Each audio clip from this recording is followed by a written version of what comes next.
നമസ്കാരം. കേരളത്തിലെ തെരഞ്ഞെടുപ്പ് ചൂടിനിടയിലും ഏറെ ശ്രദ്ധേയമായ ഒരു സംഭവമായിരുന്നു കഴിഞ്ഞ ദിവസം മുംബൈയിൽ നടന്നത്. അവിടെ താൻ സഹോദരിയായി കണക്കാക്കുന്ന തന്നെ കുട്ടിക്കാലം മുതൽ വളർത്തിയ കുടുംബത്തിലെ പെൺകുട്ടിക്ക് നേർക്ക് ലൈംഗികാതിക്രമം നടത്താൻ ഒരുങ്ങിയ 3 പേരെ വെടിവെച്ച മലയാളിയാണ് ഇപ്പോൾ വാർത്തകളിലൊക്കെ തന്നെ നിറഞ്ഞു നിൽക്കുന്നത്. ജയൻ ശിവാനന്ദൻ നായർ എന്നാണ് അദ്ദേഹത്തിൻ്റെ പേര്. അദ്ദേഹം കൊല്ലം സ്വദേശിയാണ് എന്നാണ് പറയപ്പെടുന്നത്.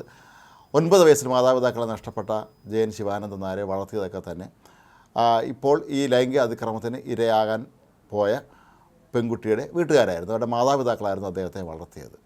ആ ഒരു കടപ്പാടും നന്ദിയും സ്നേഹവും എല്ലാ കാലത്തും അദ്ദേഹം കാത്തു സൂക്ഷിച്ചിരുന്നു. ഈ പെൺകുട്ടിയെ എന്നും സഹോദരിയായിട്ട് തന്നെയാണ് അദ്ദേഹം കണക്കാക്കിയിരുന്നത്. ഒരു സ്കൂളിലെ ജീവനക്കാരിയാണ് ഈ പെൺകുട്ടി.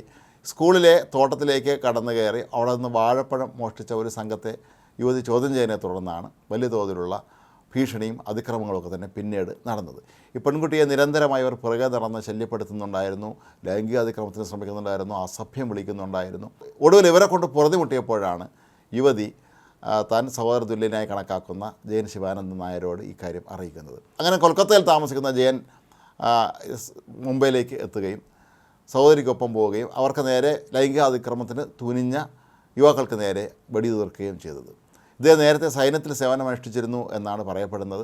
വളരെ ഷാർപ്പ് ഷൂട്ടറാണ് ഈ ജയൻ ശിവാനന്ദൻ നായർ എന്നാണ് പോലീസ് പറയുന്നത്. കാരണം കൃത്യമായി വെടിവയ്ക്കാൻ അദ്ദേഹം പരിശീലനം സിദ്ധിച്ച ഒരു വ്യക്തി തന്നെയായിരുന്നു ജയൻ ശിവാനന്ദൻ നായർ എന്നാണ് പോലീസ് ഇപ്പോൾ മനസ്സിലാക്കുന്നത്.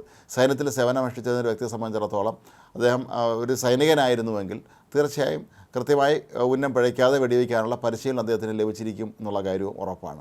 ഏതായാലും ജയൻ ശിവാനന്ദൻ നായരെക്കുറിച്ച് അല്ലെങ്കിൽ ഈ സംഭവത്തെക്കുറിച്ചുള്ള ഒരുപാട് വിശദാംശങ്ങൾ ഇപ്പോഴും പുറത്തു വന്നിട്ടില്ല എങ്കിൽ പോലും ഏവരെയും അത്ഭുതപ്പെടുത്തിയ ഒരു സംഭവം തന്നെയാണ് ഇത്.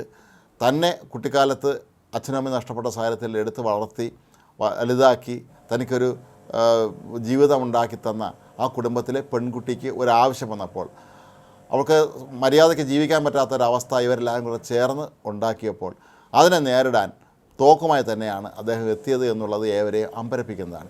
ഈ തോക്ക് എവിടെ നിന്ന് ലഭിച്ചെന്ന ചോദ്യത്തിന് ജയൻ നൽകിയ മറുപടി താൻ ലോറി ഡ്രൈവറായി ജോലി ചെയ്യുന്ന സമയത്ത് തനിക്ക് ഗുജറാത്തിൽ നിന്ന് കളഞ്ഞു കിട്ടിയതാണ് എന്നാണ്. എന്നാൽ അതേക്കുറിച്ചൊന്നും തന്നെ ആധികാരികമായി ഇനിയും കാര്യങ്ങൾ പുറത്തു വരാനുണ്ട്. കാരണം അങ്ങനെ കളഞ്ഞു കിട്ടിയ തോക്ക് ഒരാൾ സദാസമയം കൊണ്ട് നടക്കുക എന്ന് പറയുന്നതൊക്കെ തന്നെ നമുക്ക് അങ്ങനെ സങ്കല്പിക്കാൻ കഴിയാത്തൊരു കാര്യമാണ്. ഇതൊരു അമ്മ പ്രസവിച്ച മക്കളല്ലെങ്കിൽ പോലും താൻ സഹോദരി തുല്യമായി കണക്കാക്കുന്ന പെൺകുട്ടിക്ക് ഒരാവശ്യം വന്നപ്പോൾ രണ്ടും കൽപ്പിച്ച് ഇറങ്ങി പുറപ്പെട്ട ജയൻ ശിവാനന്ദൻ നായരുടെ ഈ നടപടിയെ നമുക്ക് തീർത്തും അംഗീകരിക്കാൻ കഴിയുകയില്ല എങ്കിൽ പോലും ഇത് തീർത്തും വിസ്മയകരമാണ്. കാരണം നമ്മുടെ സിനിമകളിൽ മാത്രമേ ഇത്തരത്തിലുള്ള സംഭവങ്ങൾ കണ്ടിട്ടുള്ളൂ. യഥാർത്ഥ ജീവിതത്തിൽ ഒരു മനുഷ്യൻ, അതും കൊല്ലം സ്വദേശിയായ ജയൻ ശിവാനന്ദൻ നായർ, നമ്മൾ നടൻ ജയൻ്റെ പല സിനിമകളിലും ഇത്തരത്തിലുള്ള പല സംഭവങ്ങളും കണ്ടിട്ടുണ്ട്. അദ്ദേഹത്തിൻ്റെ നാട്ടുകാരൻ കൂടിയായ ജയൻ ശിവാനന്ദൻ നായർ ഏതായാലും ഇത്രയും ഒരു കടുങ്കൈയാണ് ചെയ്തിരിക്കുന്നത്. അതിന് അദ്ദേഹം നിയമ നടപടി നേരിടേണ്ടി വരും. കാരണം ഒരാൾ കൊല്ലപ്പെട്ടിട്ടുണ്ട്, മറ്റുള്ളവരുടെ നില ഗുരുതരമാണെന്ന് പറയപ്പെടുന്നത്. ഏതായാലും നിലവിലെ പശ്ചാത്തലത്തിൽ അദ്ദേഹം നിയമത്തിന് മുന്നിലാണ്. അദ്ദേഹത്തെ 4 കിലോമീറ്ററോളം പിന്തുടർന്നാണ് പോലീസ് പിടികൂടിയതെന്നാണ് പറയപ്പെടുന്നത്.